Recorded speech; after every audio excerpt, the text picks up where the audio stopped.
Book review of mission India.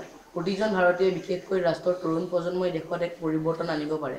Mission India সাম্প্ৰতিক কালৰ তৰুণ প্ৰজন্মৰ বাবে এক পথ নক্সা। এই তৰুণসকলে কাইলৈ ভাৰতবৰ্ষখনক গঢ়ি দিব।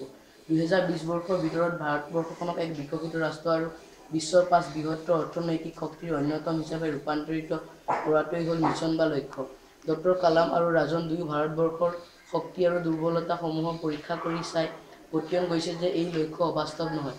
এই গ্ৰন্থখনে আমাৰ দৰে কণ কণ শিশুসকলক ভাৰতবৰ্ষৰ সফলতাৰ অজান কাহিনীসমূহৰ সৈতে চিনাকি কৰি দিব খুজিছে আৰু তাৰ লগতে 21 শতিকাৰ আৰম্ভণিতে হোৱা দেশৰ বিভিন্ন প্ৰকাৰৰ সমস্যাবোৰৰ বিষয়েও আলোচনা কৰা হৈছে, যাৰ ফলত বাঢ়ি অহা নৱপ্ৰজন্মৰ মাজত নতুন নতুন সৃষ্টিৰ বাবে জাগৰণ কৰি তোলাত সহায় হয়।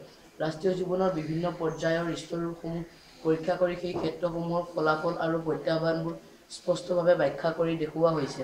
বৰ্তমান নৱপ্ৰজন্মই কিদৰে দেশৰ উন্নতি সাধিব পাৰে সেই পথসমূহৰ বিষয়েও এই গ্ৰন্থখনত প্ৰধানকৈ আলোচনা কৰা হৈছে।